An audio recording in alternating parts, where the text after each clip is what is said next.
in prayer.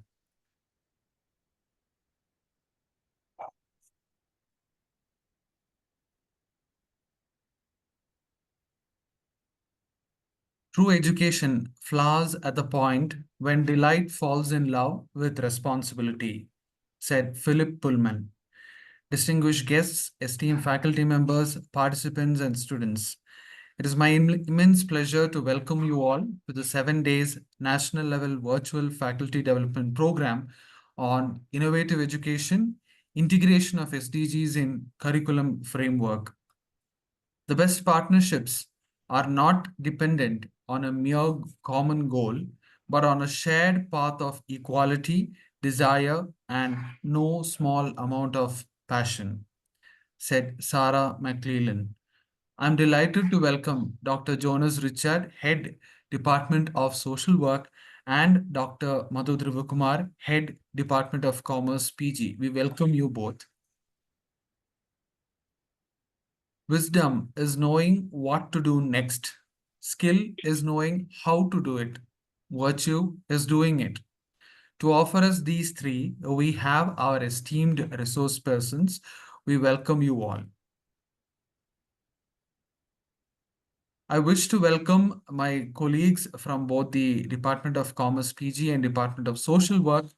They are a source of inspiration for me. I welcome you all, dear colleagues. I deem it a privilege to welcome the participants of this program. Your passion to excel is truly commendable. Welcome, dear participants. Last but not the least, I welcome my dear students who have been a pillar of strength and pride. Hearty welcome, dear students. I'm delighted to welcome the resource person of the day, Dr. Mukund Raj.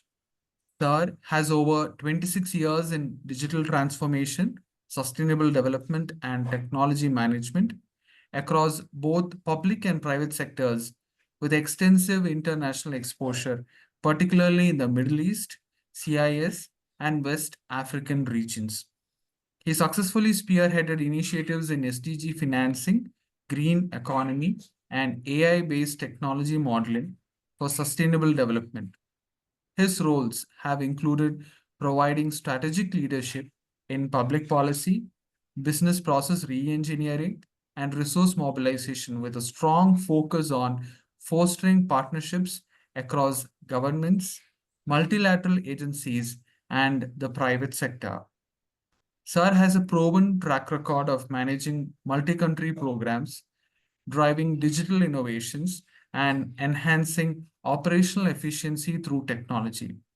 His achievements include the successful launch of the first ISMS certified IT platform for property management in the Middle East and leading technology initiatives that have significantly contributed to the SDG localization and carbon monetization efforts. He holds a doctorate in business administration and an MBA in macroeconomics, along with postgraduate diploma in cyber forensics and cyber law. His career is marked by a deep commitment to advancing sustainable development goals and improving governance through technology-driven solutions. Dear Mukunsa, we are happy to have you with us and we request you to take over the session. Good evening, Dr. Cherian. Thank you for a wonderful introduction. Actually, now I'll have to keep up with the introduction that you have. You're very magnanimous with your comments. Good evening to one and all. And firstly, let me thank the management of the Department of Commerce, Department of Social Work, and the entire management of Kristu Jayanti and congratulate them on this wonderful FDP workshop. And at the outset, once again, extending my gratitude for having me here. Now, allow me to share the screen and let us move forward. Yes, I hope.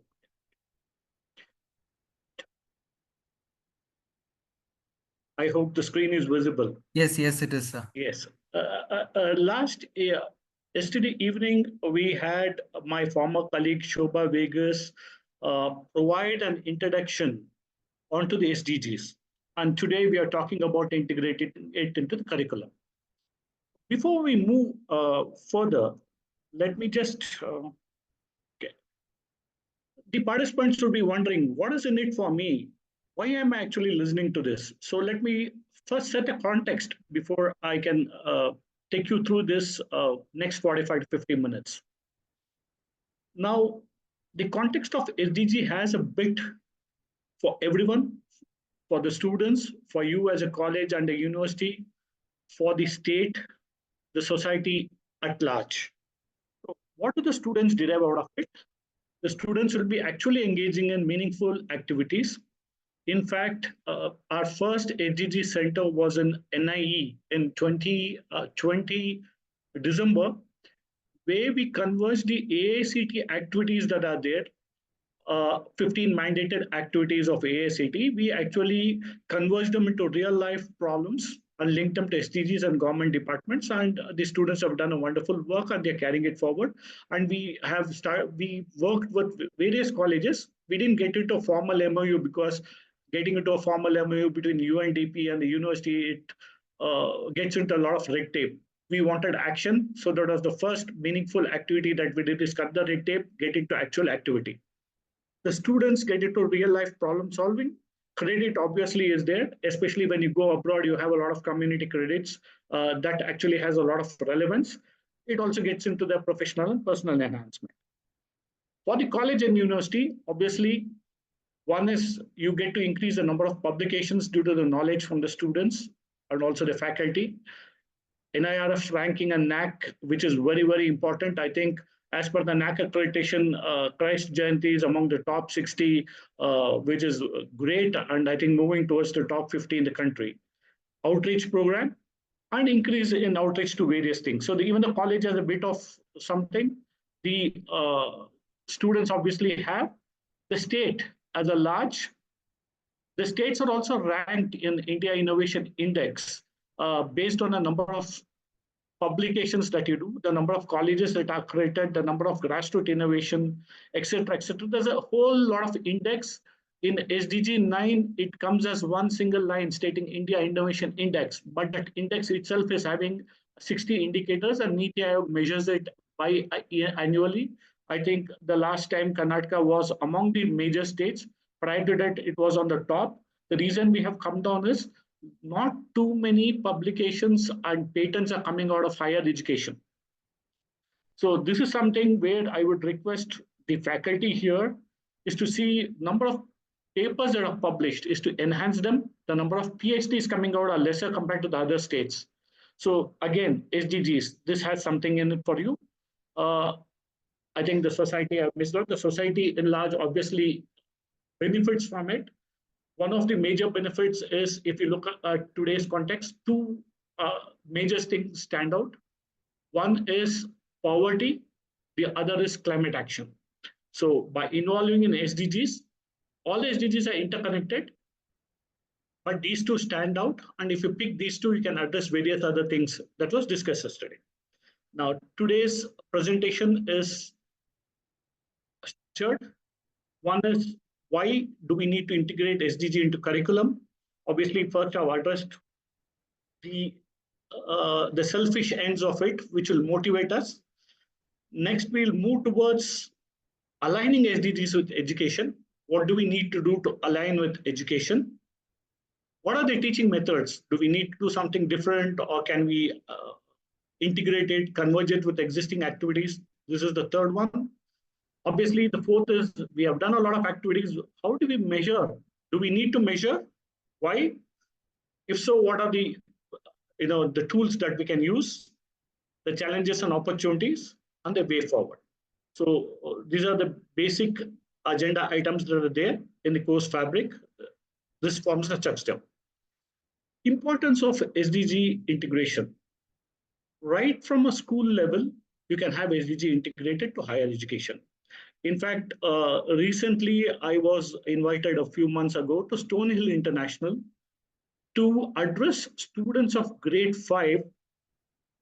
They were about 40 or 50 students. Among them, about 80% were expats who are working from Korea, Japan, Germany, Russia, etc., in embassies or in automotive industry. and a bit of Indian students. But as an international curriculum, they wanted to lay the foundations of sustainable development and see the thought of sustainable development among school children.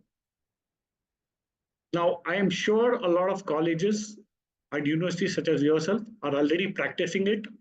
That is the primary reason you're a part of the UNDP, UN Alliance, and you're taking forward. I think poverty, no poverty was the one that you have selected, and you'll be selecting either continuing with it or selecting something else this year. So it is important to you. It is important to everybody. But how do we actually integrate it, and why do we integrate it? The first thing is today it's a very, very flat world, as Thomas Friedman has written earlier in a book. It's a very flat world. So education today, what they do here, what they learn in India, obviously is not restricted to a particular action within the geographic limits. It transcends geography. Today we are talking about having farming in Mars. Forget about the planet Earth itself. So it is interconnected. There are a lot of business challenges. If there's a war in Europe, it obviously affects us here. If there's a climate change somewhere in US, it affects us here. Bangladesh, there is something it affects here. So how do our children address the global business challenges? This is a part of SDG because all these gives rise to inequality, poverty, climate change, various other aspects of it. If you look at SDG 16, institutions of peace, or 17 partnerships. So how do we subtly integrate this? This is the first one. And this is the need, especially for an international organization such as yourself, who are collaborating with various global organizations. I think your students will benefit from integrating SDGs. This is number one. Two, preparing students for responsible business. Today, ethical leadership is one of the most important things. On one side, you have development. On one side, you have business needs. You need to grow business. On the other side, you need to look at, for example, emissions. You are in a high carbon emitting or GHG emitting industry like steel, but you need to produce more steel. You need to provide employment. You need to, or you're running a data center. Data centers emit a lot of carbon. How do you balance these? There's a business ethic. There is a business need as well. So how do we prepare students when they move in forward to both leadership positions as well as other executive positions? This is number two. Three is aligning with the future workforce needs. The needs of future workforce are very dynamic. In fact, today ESG is being talked of everywhere. Very few people understand the essence of ESG. Today, carbon trading is a buzzword. Uh, Climate change is a buzzword. But how do we really need to implement it? Is there a demand for such jobs? Are there anything called green jobs? How do we actually tackle e-waste? How do we create energy from waste?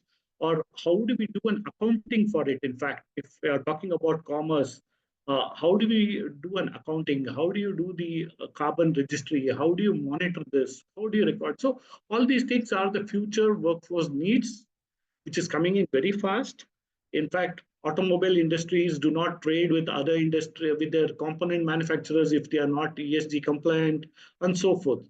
So how do we manage this? So this is to align the students and the curriculum with SDG to future workforce needs. Obviously, alluding to my previous position that the world is flat. So all of us are global citizens, but how do we integrate and also separate our own social, economic, and environmental problems with the other part of the world? Or how do we actually measure the things that are happening elsewhere, and how do we monitor it when it to manage our own businesses? So these are the basic fundamentals of why we need to integrate. Now, how do you align? This is a snapshot from one of our offices in my former UN office in New York. Now, how do we align? Because there's a student tour going on SDGs. I'm taking only 2 or 3 examples. Let me pick in, let us say, SDG 8.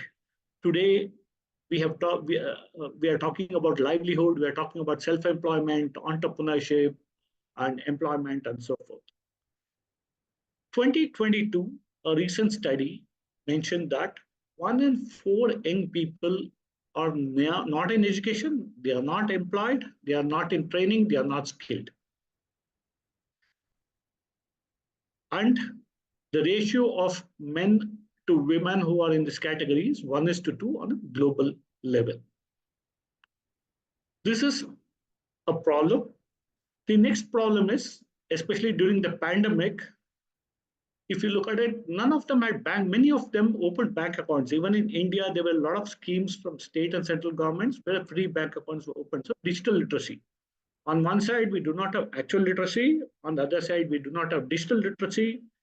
How do we tackle this? So what do we need to do? You can actually integrate courses in labor economics, in entrepreneurship, in business management. You can actually integrate these challenges of urban unemployment, female labor force participation. If you look at it, I think the entire female labor force participation is hardly about 30%, less than 30% today, as per the, I think 28% is the right one, as per the recent MOSPI reports. So how do we enhance female labor force participation? How do we structure a course? One course can be, as mentioned earlier, on business ethics and corporate governance. We can talk about how it can have a business growth, economic growth. How do we practice ethical businesses into sustainable development? How do we use sustainable materials? How do we account for stuff? How do we have sustainable business practices, hiring practices, responsible employee welfare? Recently, there are reports going on about few people, young people succumbing to work pressure, not able to maintain mental health. So all these things can be taught about in the curriculum. All these are part of SDGs. If you look at it, if you take in employee welfare, health comes under SDG 3, their nutrition aspects come under SDG 2, employment comes under SDG 8, the ethical practice comes under SDG 16. If you're talking about women, it comes under SDG 5. If we talk about social inclusion, it comes under 16. If we're talking about alignment, it comes under 17. So all these aligns to some SDG or the other, but the primary SDG would be for, in this case, it would be SDG 8. But obviously, when you discuss the other things and factor into curriculum, you will be touching upon various other SDGs as secondary and tertiary SDGs. One more example is industry, innovation, and infrastructure.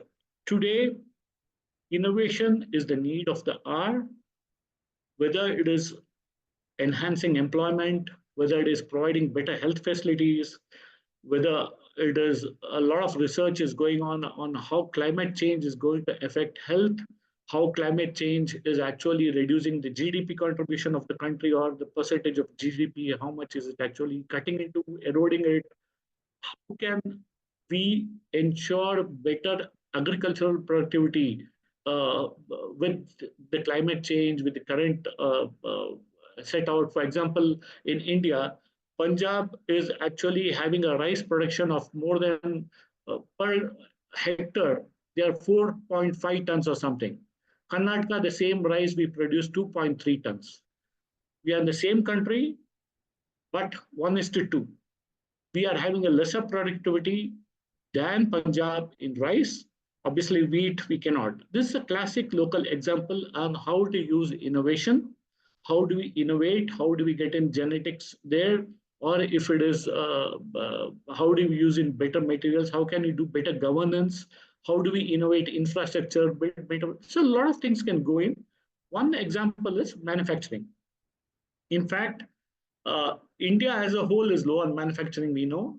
Karnataka's GDP comes hardly about 15% from manufacturing because 64% is from service industry.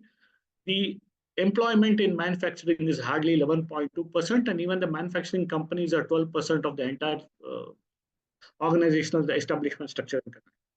So global manufacturing is low, the state manufacturing is low, emissions are high. Again, how are medium and high tech? What is the involvement? How do we do?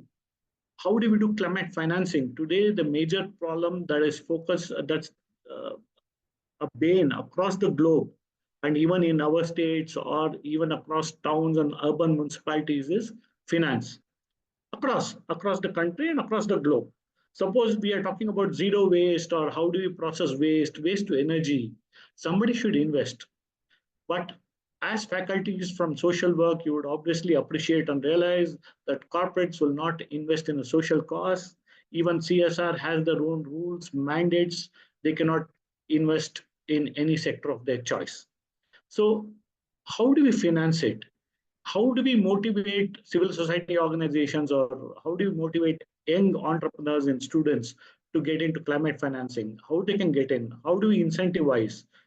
Can we incentivize somebody to use lesser energy so that we can incentivize them with more carbon credits? A lot of things are out in the world. I'm sure your research also shows that. So this can be one of the curriculum points if you're talking about innovation, industry, and infrastructure. Circular economy.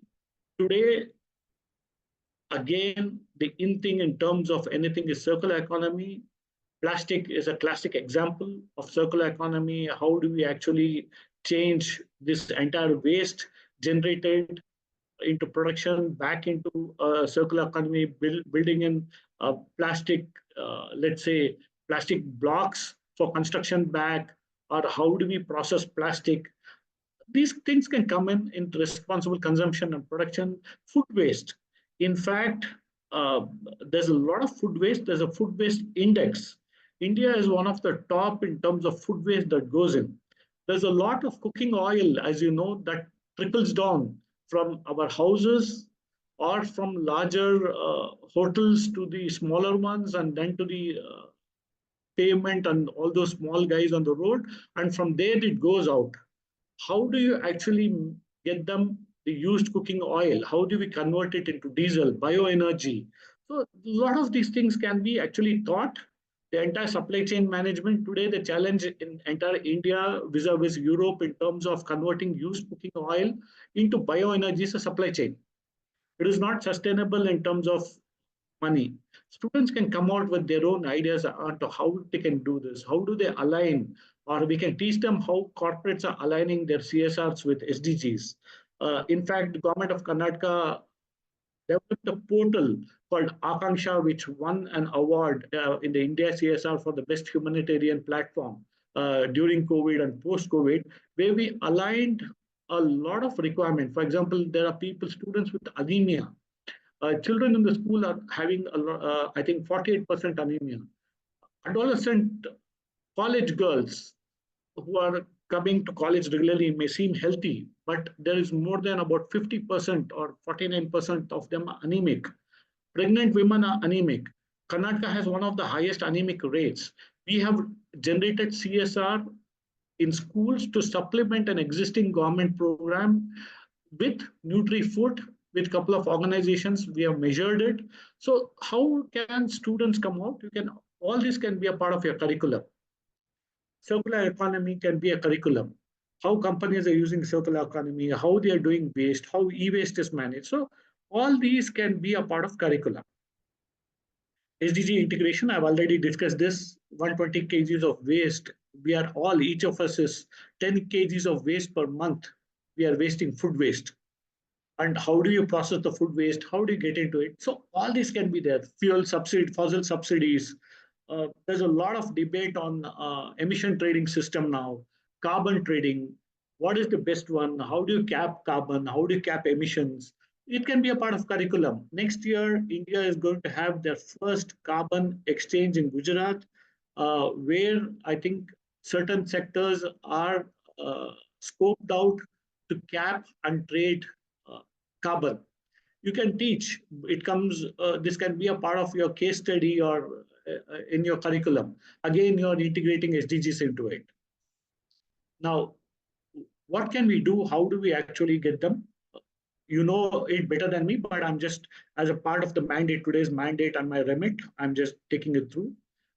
You can have innovative pedagogy for SDG integration. In fact, you can start using real world examples, some of them which I have just discussed now.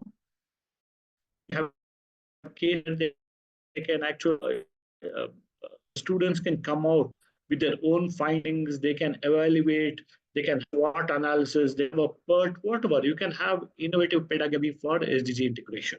For example, you can start out with green financing, green jobs, or whatever. You have got a multidimensional poverty index that is there. Is how is poverty measured? Is the World Bank's $2 per day per person a measure of poverty, or is multidimensional poverty index that's been now a thought process where it is no longer about having money in your hand, but having about 10 or 12 basic entitlements like good health, going to school, good studies, a few basic assets. So these are some of the integration that you can do. Come out and ask people to define poverty. Nobody, after Tendulkar committee, nobody has defined poverty. This is again an SDG. How do you define poverty? So this can be one. Project-based learning. Now, project-based learning, a lot of us do, but especially when it comes to SDG, the students feel empowered because these are all real-life projects that we are talking about. When I talk about poverty, it exists. When we talk about kacha houses, it exists. When we talk about underage marriages, it exists. We talk about lakes going off in Bangalore or climate change. So please, it empowers the students that they're working on real-life examples. It is a team effort. So obviously, you are uh, evangelizing the concept of a teamwork. In fact, if they adopt any technology, we had this abstract paper presentation in Christ Engineering College and also in Mount Carmel a few months ago. Students came up with wonderful ideas. In fact, a few of them were about inclusion of people with disability, visually disabled, especially for resident welfare associations. A lot of them came up with pollution, emission. So wonderful technology can actually make all the difference there. And obviously, once they see it, they actually realize that what they're learning makes real life sense. When I was in engineering, I had Laplace equation. I'm talking about 30 years ago. In fact, they could not link a theoretical, it was all theory. They couldn't link practical aspects of Laplace. In fact, Laplace equation is used to uh, compute the time required for complex traffic signals across the world. So the minute I realized it a few years earlier, then I could actually link back. I saw my learning different. I'm sure when people work on real life examples, the students work on, they can correlate what you're teaching them as theory in class. In fact, they would feel more enlightened and empowered. So project-based learning is one of the tools and methods. The other is simulations of role playing. I'm sure you use it a lot in your curriculum. You can use a lot of these because when it comes to, we talk about poverty. Poverty, the major actor and stakeholder in poverty is elected legislative, elected member. How do they actually think? What do they actually do? So you can have a role play about some people playing the role of elected member, some people the deprived, some people the decision makers, some corporates. You can customize your themes of it. You can have simulations, role play. Uh, for example, one of the challenges that came out of having waste clothes. A lot of us give waste clothes from home. There are a lot of civil organizations that take the waste and either they convert them into sustainable fashion clothes or they redesign them into some other, let's say, usable item like a bag or remodel them. The challenge was A, sourcing the right cloth. Two, the apathy of citizens. A lot of citizens felt that since they were donating their own used clothes, people should travel 20, 30 kilometers to actually pick up the cloth. They use clothes. So these are all the challenges. It may sound a bit crazy, but it's a major challenge in a traffic raven city like Karnataka. So role play allows students to identify the problems, provide solutions, or accept the facts of the society. You can also, a lot of people feel many of the social evils or social problems can be sorted by corporate social responsibility. In fact, every year about 30,000 crores or 28 to 30,000 crore is the CSR funding in the country. Karnataka receives about 1,800 to 1,900 crores across 13 sectors identified by MCA. And we expect everything to happen within this 1,800 crores, which is not possible. For example, building a school is about 4 or 5 crore, a good school, and we have 3,000 gram panchayats. So you need 6,000 gram panchayats to have. Even if you half it is 3,000. So if you want a good school, you're talking about 12,000 crores. CSR will take about 10 or 12 years to actually donate it to the cause because hardly 500 crores comes into education. So you can have a role play to see how they can actually do CSR. ESGs, today a lot of talk goes about ESGs. How do you align the environmental, sustainable governance goals of the corporates? If you the students obviously would be seeking to work with Fortune 500 or larger organizations. All these organizations are mandated by SEBI to have a BRSR reporting. So all these things can be better understood either by engaging in a project or actually getting into simulations and role play mentored by the faculty. Industry partnerships. Obviously, since we are talking about a whole lot of industry engagement, we need to talk, you can partner with industry to either know the facts or help them engage in internships or joint projects or guest lectures like the one you are having now, but for the students as well.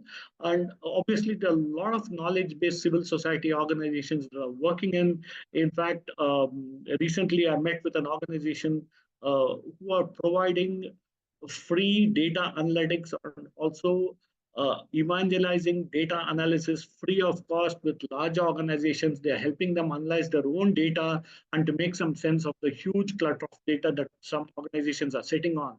So there are a lot of civil society organizations which would like to engage with no economic cost. It's just their passion. They are more than happy to make a change. So again, industry partners can also help you innovate, provide international linkage with SDGs, and obviously, since they are all aligned to some SDG or the other, this is one of the other methods in which you can actually evangelize SDGs. Now, obviously, we are all doing this. What is the learning outcome? Now, measuring learning uh, outcomes can be predefined based on which method you use, and you can obviously then map it to the outcome. Or students, if you have a project like I just mentioned earlier, you can have an outcome of a project. For example, one of the activities that we engaged in with the school, obviously I think your college would also be engaged, and a lot of colleges from the faculty may have been engaged. It was a program called Amruta Samudaya Scheme through the NSS. We identified 750 villages which we thought are the most poor in terms of multidimensional poverty. About 52,000 students through the NSS and through your colleges were a part of it from 450 organizations. And due to internals, classes, and all, we could only adopt 450 villages. Now, in these 450 villages, the kids did a wonderful job. One part of measuring, one is the project that was provided to them. For example, Pakka houses, multidimensional poverty itself is an SDG that comes under SDG 1, and there are a lot of other SDGs that are aligned to it. One of it is social security.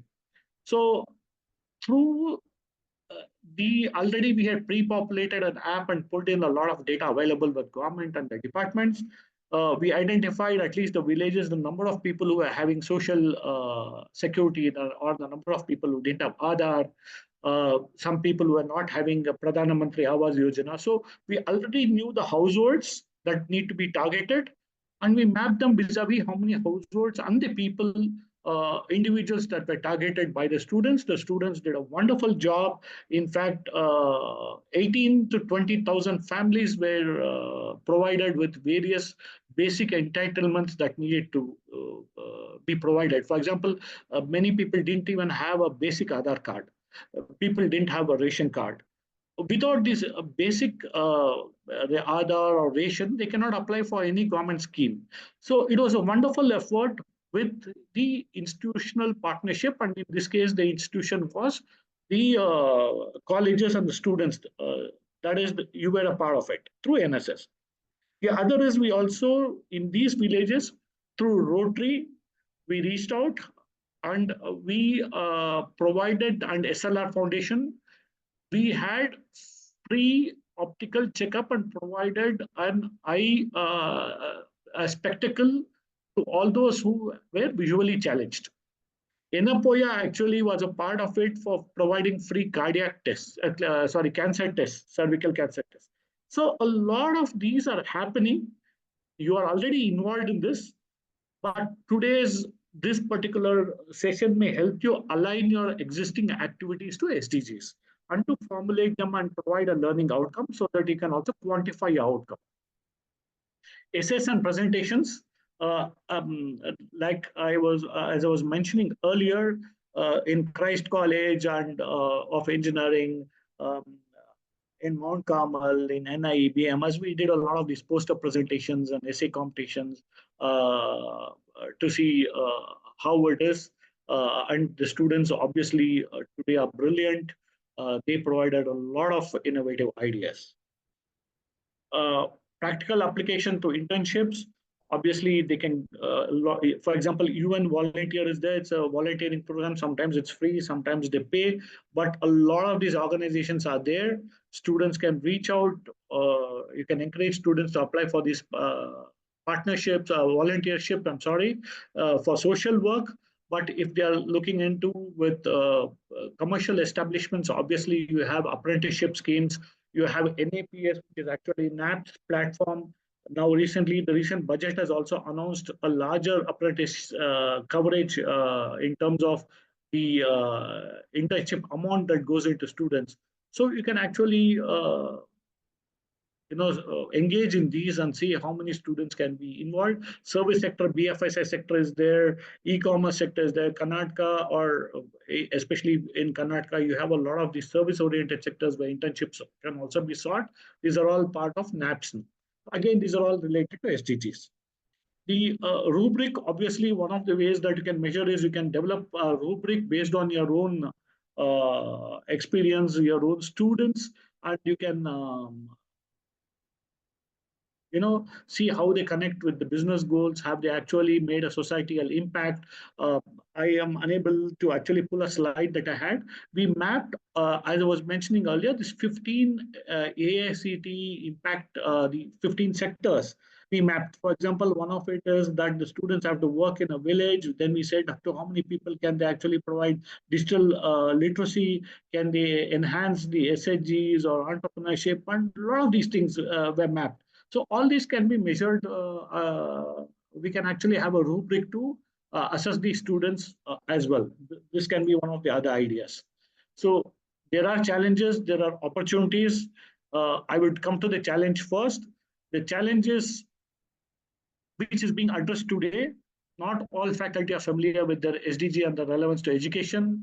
So the first thing is to bring them all into the loop and familiarize them, which we are doing today. A great step by Kristu Jayanti College and University, I'm sorry. Obviously, you guys are overloaded with a lot of curriculum. Let me appreciate it, and associated with a lot of teaching staff. I myself give guest lectures in colleges, so I understand that you're already burdened with your regular curriculum, and integrating SDGs makes it heavy. That is why I was leading, and all my examples were to see how you can align your existing activities to SDGs and not create something new. So if you find and if you think you can align a lot of existing activities to SDGs. The other is, typically all of us work in silos. Obviously, today it's a joint session by commerce and social work, but typically we all understand that due to the work pressures and the way we work, our management department works in silos with engineering department, with commerce, with finance, and etc. etc. etc. This is a challenge, and we need to sort of converge and to see how we don't duplicate our efforts. Uh, Obviously, there are a lot of opportunities that we can leverage in. I have already talked about this. Industry is actually willing to collaborate. In fact, yesterday I was a part of an initiative where a hackathon and a possible center of excellence will be opened by CMR University for blockchain. So like this, a lot of initiatives are there. You can reach out. People like us, my own organization, NABARD consultancy would be willing to partner if there's a value add, so that students can get into internships. They can get, so like this. You can have industry collaboration. That's a great thing. Student engagement. We have already spoken about this in large. We can leverage this opportunity and. Today, at a click of a button, the students can access various things. So let us leverage on the access to technology, the access to information, and real world impact. We have discussed this a lot today. Whatever we are talking in theory can make an actual impact in practice by various methods that we have discussed earlier. So, what is the way forward? Way forward, I'm just recapping. SDG integrates actually prepares the students for the global challenge, obviously. So all these things are there. In fact, people who like water can see how they can actually contribute to ocean conservation or water growth. Somebody who says, I am only in livelihood or inequality, a lot of things are related to SDG. They just need to pick up a subject and you need to encourage them to pick up a project and align it with your syllabus. You play a very crucial role. Faculty, you're all playing a crucial role. You have already created a lot of industry leaders and you'll continue to do that. But because a lot of new terminologies keep on cropping every day, buzzwords are cropping, you just need to align your curriculum, and we all need to upscale ourselves with the terminologies. I spend almost half an hour every day to see what new terminologies are there in the areas of mine. Many acronyms sound the same. Uh, I get confused when people throw up acronyms. So, and I'm sure all of us have faced the same thing earlier as well. In fact, this was done by my colleague Shobha and the entire led by Shobha last year. This is one way of capacity building. We identified important uh, social international days. We linked them to SDGs and actions. A lot of government departments also went into action, civil society based on the stakeholder. This is there. Soft copy I can share with you earlier. You can see how you can link in into one of your projects into it and or teach them the importance of it. We actually had ICAL calendar, in fact. So 365 days, we had 365 activities so that students could know what activity they could take up on that particular day. Each of these activities are aligned to SDG, very small ones, very minor ones, but they could, a step per day could actually take them miles further along the way. Call to action. So you're the people, you're in the crux of it. You should now take a lead in adapting the curriculum, integrating it already, and collaborating it across to make this program into successful so that we can have all these blocks of SDGs into one beautiful SDG and a nice, prosperous planet with happy people. So thank you. I think the 45 minutes we have exactly got into it and I'm happy to take in any questions if there are any. Thank you very much. Thank you, dear sir, for those enriching thoughts. Sir, I think that SDG in itself is a revolution, and I wish to call all my resource person, including you, as revolutionaries. So we thank you for having touched upon arenas like curriculum, pedagogy, rubrics, and outcomes. It's an eye-opener for academicians like us for bringing the SDG world to academics. Sir has kept students as a focal point in each and every sentence. That is what I observed. Now the floor is open for question and answer session. Participants can orally ask questions by unmuting or else ping their questions in the chat box. So for starting, sir, my question which I had was, is there any template which is created by UN, so that we can follow as academicians in our curriculum, sir? No, what we could do is there are two methods that we adopted, and we have also contributed when we were a part of the UN team and in our former employment. There is SDG for youth. I will share the link with you where they have mentioned in a lot of activities where the youth can undertake and they can learn in. This is a specific activity, SDG for youth. Two is we have templatized the AICT activities where you are actually conducting every year. Is 15 or 16 sectors that are there that can lead to credit. I think 3 or 4 credits are there for every student. We have linked them to activities that are linked aligned to SDGs and they are very localized. So these both surely later today I can share with you, and if you find it useful, please you can use it. Sure. Thank you, sir. Thank you. So,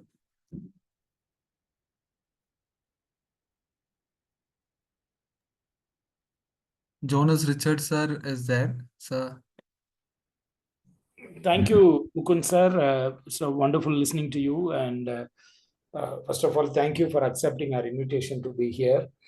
And what I would like to understand is, in Bangalore, are there any colleges offering SDG as a, not as a activities as such, anybody offering it as a full-time program or either as a PG or as a certificate course or something?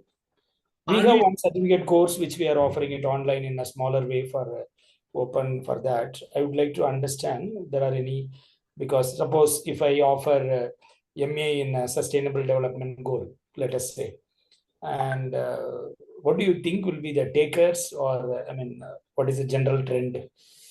There are, so for example, the SDGs are integrated as a course itself, as a proper course, SDG as a module. One is with RV College of Management. When we were there, we were engaged with them. Proper for the MBA students, it is there. Now, I am in talks through one of the former IAS officers who have reached out to me and recently to mentor IIMs, 4 IIMs as a proper 6-month curriculum and a course on SDGs itself. In fact, I was supposed to be in Shillong today, but I could not make it. Tomorrow, in fact, there's a session, the first session on green economy and SDG, but we are now, they've come back and said it's only a session, so let's plan a 6-month course itself on SDGs. A lot of colleges are now taking sustainable practice. The way they word it is different, sir, because one question actually I have received is from Mr. Anil Kumar, is it possible to implement SDGs into commerce curriculum? Absolutely. One example I would take into commerce is I will take a real life example. I'm sure it will work in with commerce students as well. Going forward, when I say forward, it is already in European Union, but going forward, India will surely have it within the next 2-3 years, starting next year, is a capping on carbon. When I say carbon, let me give an example. Suppose if we are going from our house to home to our workplace, and if we are using a fossil fueled vehicle, there will be a cap on how much we can actually, each household can use. Each household can use how many electric units. Suppose if you use a solar, what is the incentive? Because there is going to be paucity of water as well and a lot of natural resources and a climate change, and this is coming in. If you look at it, India has agreed. We are all a part of the Paris Agreement, where we have declared that 2 degree we will be reducing our climate, a moderate climate, by 2 degrees by 2050. We are not able to achieve it, but we also have a NDC, nationally determined, climate action. Now, for commerce, there are various things you can come in. Commerce is about one is trading, one is capping, because every trade, for example, next year, government of India is going to implement steel in form of a carbon tax. I wouldn't say a direct tax, but a form of a capping on major industries like steel. That is, they are piloting it. So carbon is a huge thing. Carbon taxation is a huge thing. Emission trading system is a huge thing. There are a lot of SDG related items you can actually integrate into commerce specifically, whether right from bookkeeping, right from how macroeconomics, how come things can change at a macro level. Agriculture, for example, today, agri our labor, about 40-50% of our labor is actually in agriculture. Informal sector is about 80% of our GDP is from the informal sector. How do we actually have labor market? We don't have a proper labor market information system in India. Suppose you come and tell me, okay, what skills can I give to people, let us say even in Bangalore rural or Dulbadapur? We don't have a labor market information system. We don't know what a skill. We don't know, because this is the problem with all developing countries. So these things can actually come into various courses, including commerce. You can have a structured, right, from measuring, monitoring, learning outcome, MRV, that is record keeping, verification, impact study. A lot of these things can actually come into commerce students and commerce curriculum. It can be structured. And I have Dr. Anand, who has actually asked me, is there any SDG module for B faculty members? No, sir, there's a generic module, but I was addressing the RICS earlier. As you know, it is the Royal Institute for Construction Science and Construction there. Engineering, depending on which faculty of engineering one is, you can structure. Recently, if it is computer science, with Triple ITB, I've co-authored how to use AI to actually do an SDG modeling, calculation, and the budgeting for the state government. AI has a lot of use. How do you use AI in various? If you are a computer science, if it is civil and mechanical, how do you use better materials? In fact, every other industry is looking at material optimization. If you look at Boeing and Airbus, they are actually trying to use better materials for sustainable flight, because everybody is moving into biofuel. They are trying into solar. So a lot of, and if you're transitioning in from fossil fuel to EV, how do you do it? Green hydrogen is one of it. Both carbon capture, usage, storage is there for engineering students as well as any science and commerce students. So a lot of SDG based curriculum, or I would say aspects of the real life situation, can be aligned into your curriculum. Majorly for everybody, including commerce and engineering, is SDG 12, that is responsible consumption and production, which is the need. The next is, if it is engineering, would be SDG 9, that would be industry, innovation, and infrastructure. These are two crucial aspects that you can. Is there any plans taken by state and government into higher education? Sir, the only way is they're all evangelizing it in a very different way, Mr. Anil Kumar. For example, renewable energy. Renewable energy is one of the other aspects that can actually go into engineering and science curriculum as well. So there is no, they are trying to use it, but they're trying to slide it subconsciously to curriculum without naming it as SDGs. That is why everywhere you can see evangelizing of renewable energy or good health, well-being. These are all part of SDGs anyway. So I hope it is answered. But no, you can take the lead. Sir, myself, Dr. Nagesh is here. Yes, sir. I'm an assistant professor from Central Tribal City of Andhra Pradesh. I'm working in the Department of Social Work. Yes, Doctor, please. Regarding with the SDGs, what you spoke, I think it's innovative practices that we need to open up as an India it is where we have neglected, and you made us to include it in the education system. So this is what is the need of the hour, and that is what you have highlighted. And I recently, I came across a STEM club, which is a private organization, a private limited, which is working in Bangalore, which is based in Bangalore.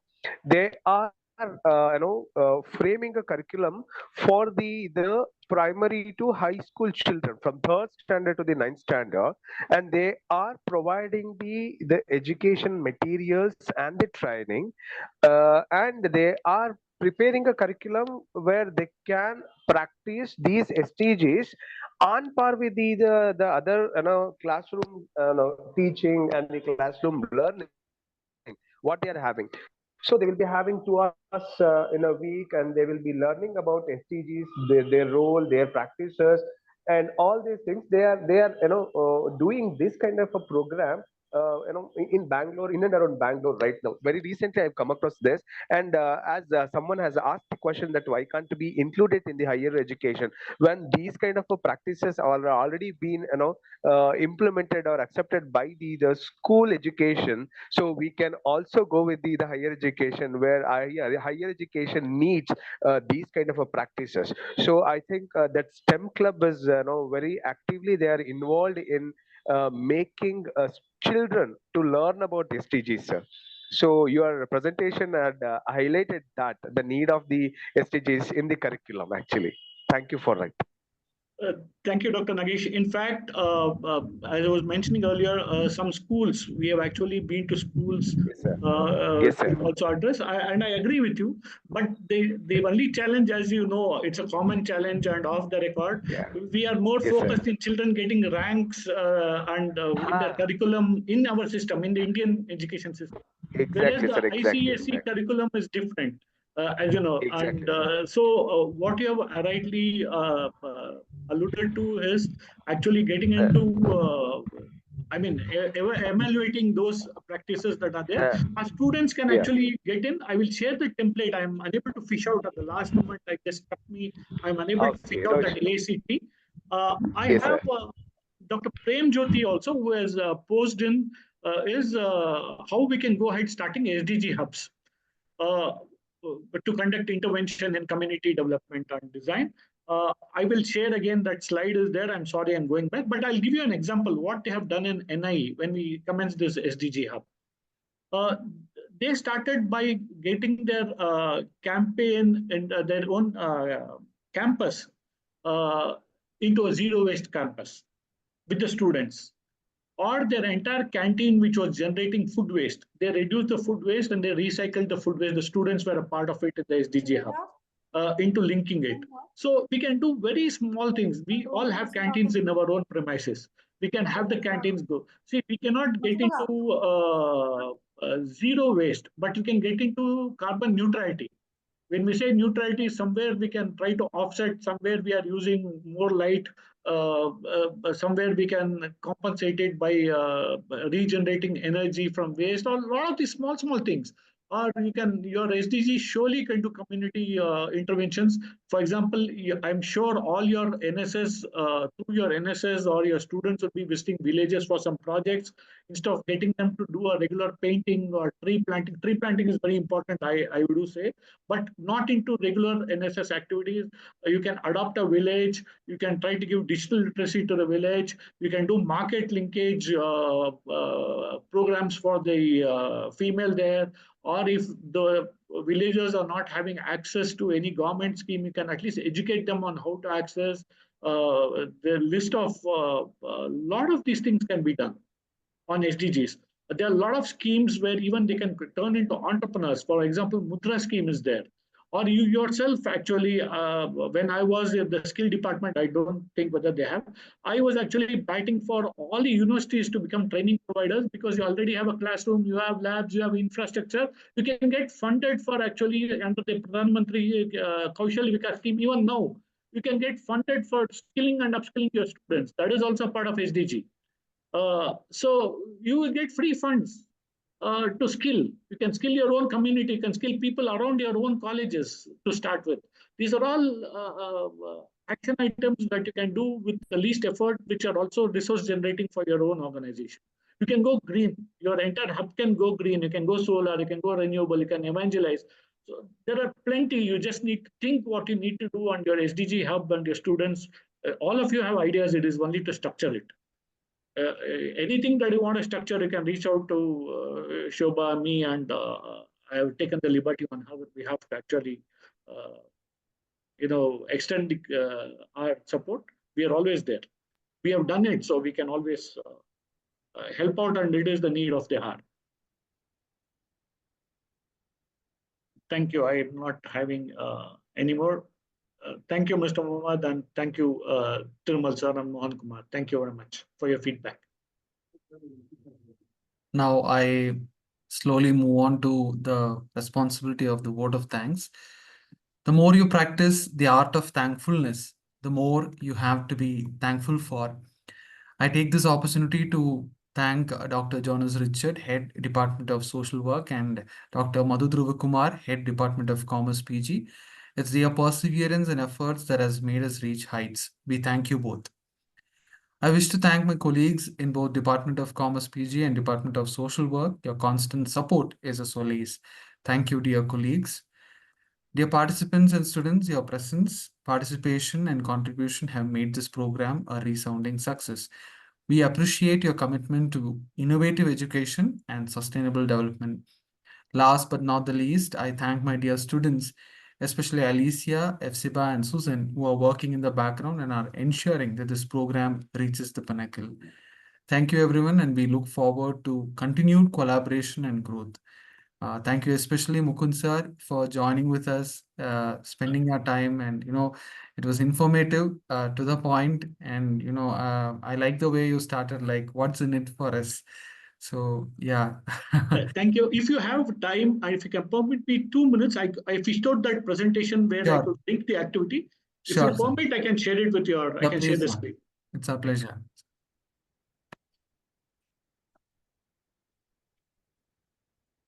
This is the activity.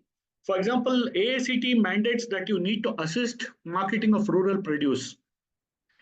In fact, you can actually, students can engage in trying to link in food preservation packages. You can actually try to link in agro processing or help them educate on agro processing or help local school. This is all a part of AICT to skill rural population. That comes under quality education. You can actually help them link to PMKY or CMKKY. Information imparting for women. You can actually help women providing a lot of this information for gender equality, help them educate them. The kids can actually educate them, or developing sustainable water management. They can actually teach students, especially engineering. People were asking what can we do in engineering. Engineering or social work actually involve the community in reducing and recycling, tell them how to conserve water. Or there are so many NGOs which can help in water conservation. They can tie them up. Business proposals. A lot of these guys have money, but they don't know how to write a business proposal at all. Your commerce students can help write the business proposals for students there. This is an activity by AICTE. Tourism promotion. If at all there are some villages around you, you can help them write a brochure or create one web page on your own portals or some other portal to help this thing. Technology, teach them literacy. Basically, every Gram Panchayat has one digital library. They can use the digital library. RDPR is more than happy to lend the support. Uh, Believe me, government is more than happy to lend a lot of this support. Only thing is, people don't know how to access them all. Everybody is helpful as long as we don't burden them with additional work. Like we don't like to be, burdened with additional. Garbage disposal, waste management is the biggest challenge in rural India. We are all talking about urban waste management. In fact, recently there was an interaction with Karnataka Bioenergy Board where we are trying to get into biogas manufacturing from bio waste. So these are things that students can actually involve in. They can get into an entrepreneurship itself for this. Reducing energy consumption is an activity. You can promote e-vehicles and e-stuff. Facilitating 100% digitized money transaction. How to open a bank account, financial literacy, especially on young women. So all these activities can actually help. These are all activities that are listed in the AICT accrediting process, and these are all the part for which they get credited. Happily, you can adopt all these. These are the SDG action and framework across SDGs. I will share this with you, Dr. Cherian. You can customize it as you feel based on the areas of activity that you are involved in geographical. Sure, sure, So, happily, I will just share this after this, right after this. sure, sir. Thank you very much, Dr. Cherian. Thank you, sir. The feedback form will be shared now. It will also be shared in the WhatsApp group in case you missed it. Tomorrow, the session starts at 6 p.m. Participants can use the same Zoom link to join. We shall send the reminders in the WhatsApp group as well. Dr. Leena James, Professor, School of Business and Management, and Head of SDG Cell in Christ deemed to be University, Bengaluru, Karnataka, will be addressing on education for sustainable development. We hope to see you all soon. This is your host, Dr. Cherian Thomas, signing off. Thank you, sir. Thank you. It Thank was you. a pleasure hosting you. Likewise. Thank you very much. A pleasure with the Thank you. team. Thank you. Bye. Thank you. Bye, sir.